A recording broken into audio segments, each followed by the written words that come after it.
Next, जैसे मैंने आपको प्रॉमिस किया है एनसीईआरटी के क्वेश्चंस मैं आपको करवा दूंगा। तो सबसे पहला क्वेश्चन हमारा आता है कीप द क्यूरियोसिटी अलाइव में। इसमें आ जाता है हमारा कि choose the correct statement, look at the figure 6.21। तो ये फिगर 6.21 है हमारी, राइट। दिख रही है ना आपको कि यहाँ पर एक कंटेनर है, इसके साथ दो कनेक्टेड हमारे पास और बॉटल है, R Q P, P Q R है ना, तीनों आपस में कनेक्टेड है, राइट, बॉटम से कनेक्टेड है।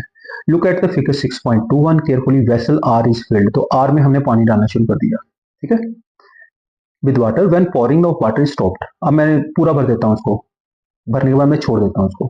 The level of water will be, अब आपने ये बताना है कि जब मैंने इसमें पानी डालना छोड़ दिया तो, क्योंकि ये तीनों कनेक्टेड है आपस में थ्रू अ पाइप, ये देखिए बीच में पाइप है ना, तो किसमें वाटर का लेवल सबसे ज्यादा होगा, पी में, क्यू में, आर में।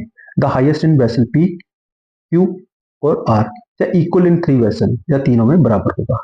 सो let us see it.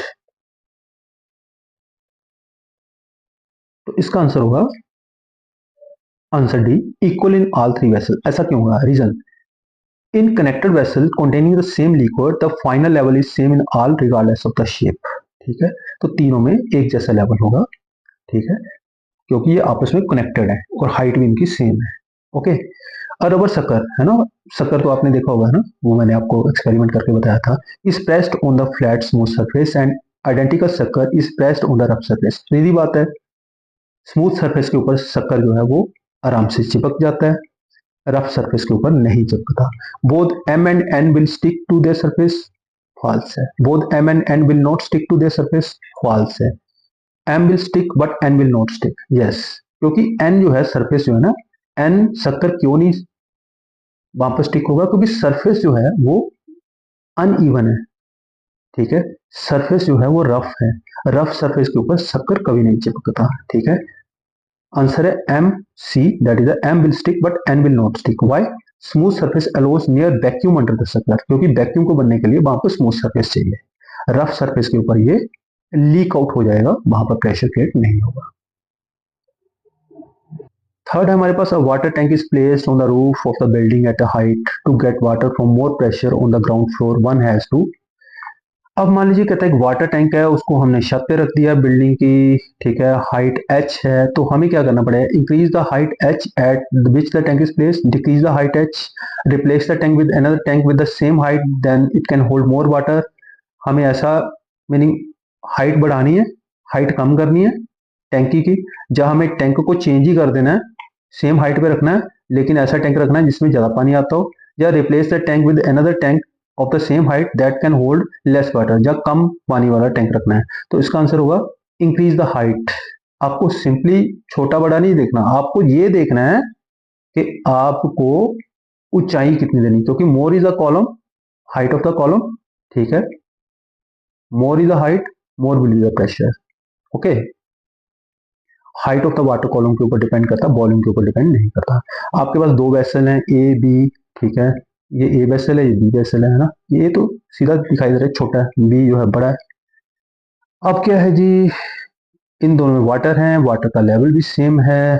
Okay, P A, इसका पी ए प्रेशर है और इसका पी बी प्रेशर है, ठीक है, इसकी फोर्स है एफ ए और इसकी है एफ बी, ठीक है।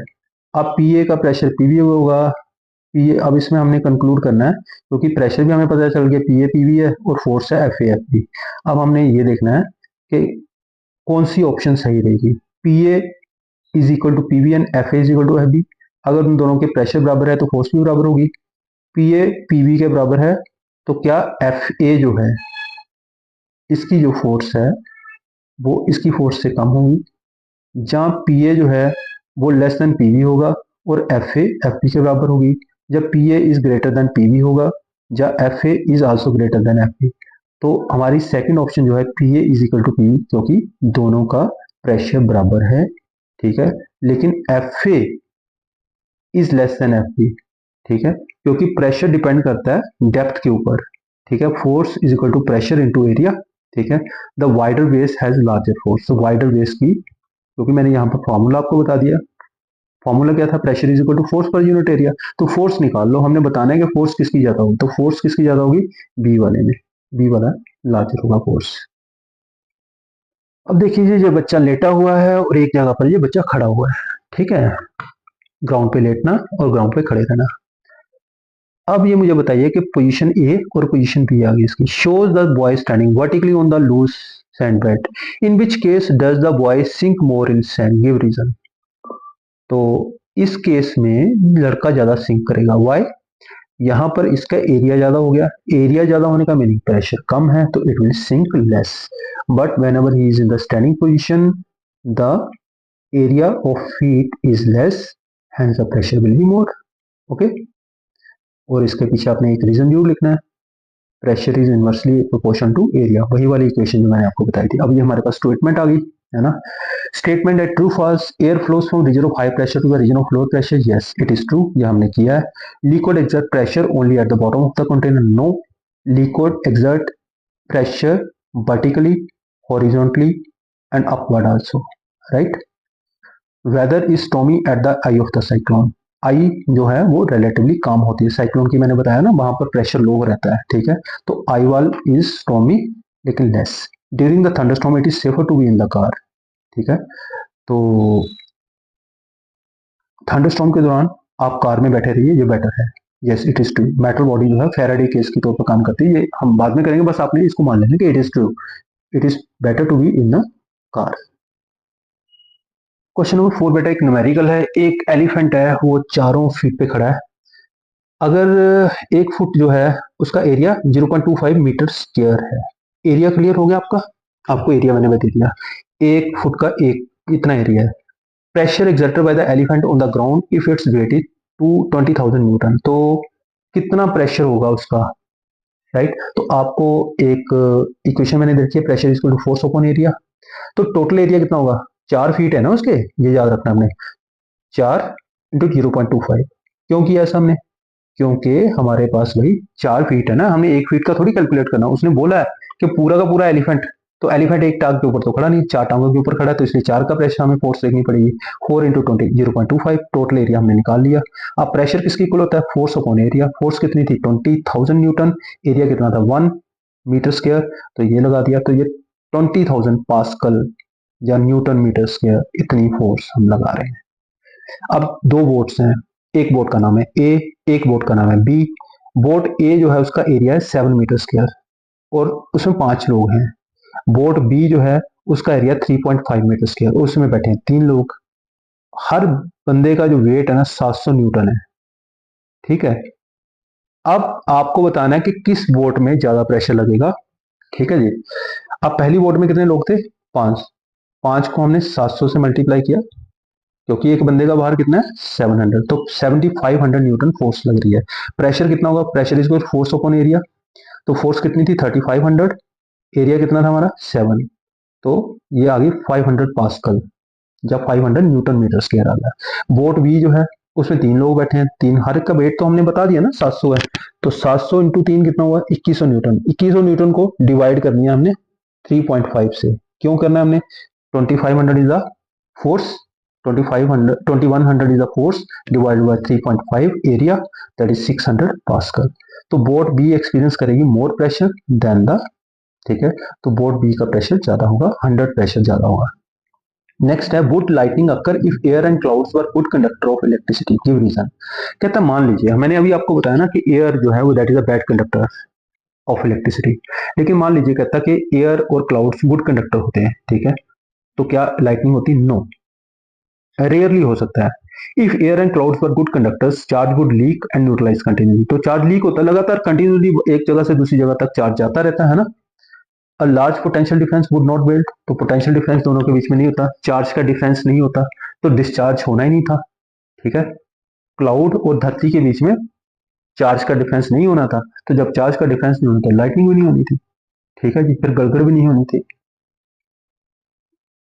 अब देखिए ये पिक्चर देखिए है ना, एक बॉटल है, उसके दोनों साइड पे हमने इक्वल जो हाइट है ना उसके ऊपर 2 बैलून, उसके साथ 2 पाइप्स लगी हैं, उसके साथ 2 बैलून बांध रखे हैं हमने, तो हम उसके अंदर पानी डाल रहे हैं। But will happen to the 2 identical balloons A and B, जो पिक्चर में बता रखे हैं, ठीक है। अगर हम इसको पानी इसमें भरते हैं, will both the balloon bulge, if yes will they bulge equally, कहता कि इनमें बल्जिंग आउट, स्वेलिंग होगी दोनों में, अगर होगी तो इक्वल होगी। Yes, both balloons will balls because water exert pressure in all direction. तो इसका कारण क्या है कि प्रेशर सारी डायरेक्शन में होता है। Liquid exert pressure in all direction, इसका आंसर एक तो ये हो गया।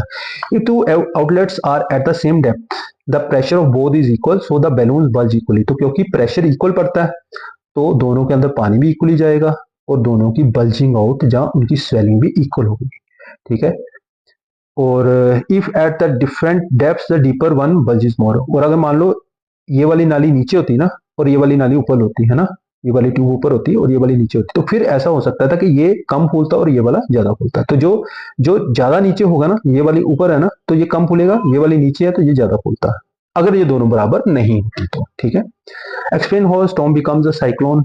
ठीक है, ये मैंने आपको बता दिया साइक्लोन कैसे बनता है, स्पायरलिंग है ना, क्लाउड्स है ना, ये ऊपर समझा दिया। तो इसको फिर से आप देख लीजिएगा एक बार। अब उसके बाद आ जाता है हमारे पास ये ट्रीज है ना, एक डायरेक्शन को चल रहे हैं। ओके, 6.25 ट्रीज जो है सी कोस्ट के ऊपर समर आफ्टरनून में। अभी मैंने आपको समझाया ना कि डे टाइम पे हवा किधर को चलती है, हवा चलती है समंदर से किधर को, धरती की ओर। और रात को क्या चलती है, हवा धरती से समंदर की ओर। ठीक है। तो ये क्या बता रही है हमें, आंसर क्या बता रहा है कि ये लैंड कौन सी साइड पे होगी, ए और बी। ठीक है। तो बी साइड पे लैंड होगी, क्यों, क्योंकि हवा अब चल रही है लैंड टू किधर को, समंदर। In summer afternoon sea breezes blow from sea to land, trees bent in the direction of wind towards land. In the figure the trees towards side B, so B is the land and A is sea. ठीक है जी। तो ये हमें clear हो गया। तो ये आपने देखना पड़ेगा आपको कि ये डे टाइम पे हवा किधर को चलती है और नाइट को किधर को चलती है, उससे आपको इस क्वेश्चन का जवाब मिलेगा। अब ये हमने एक्टिविटी की है ना, air move from high pressure to low. ठीक है। तो describe the activity to show that air move from. तो ये पूरी एक्टिविटी मैंने आपको बता दी। बट इस थंडरस्टॉर्म, ये भी आपको क्लियर हो गया। तो थंडरस्टॉर्म असल में स्टॉर्म, लाइटनिंग और थंडर, ये मैंने आपको क्लियर कर दिया, तो इसको कर लीजिए आप। और लाइटनिंग क्या होती है ये भी आपको मैंने बता दिया। हाई पोटेंशियल, ये जो चार्ज है नेगेटिव और इसके बीच में डिफरेंस होगा, तो इससे लाइटनिंग होगी नॉन कंडक्टेंस ऑफ एयर के कारण। तो ये मैंने आपको बता दिया। तो इससे नेक्स्ट हमारे पास बेटा एक्स्ट्रा क्वेश्चंस हैं। ठीक है, वो एक्स्ट्रा क्वेश्चन मैं आपको बता देता हूँ।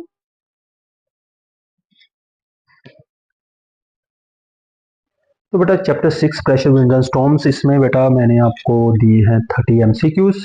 ठीक है जी, ये देख लीजिए आपके एमसीक्यूज आ रहे हैं। ठीक है, सुंदर सुंदर क्वेश्चन बना रखे हैं। तो ये देखिए, दीज आर 30 एमसीक्यूज।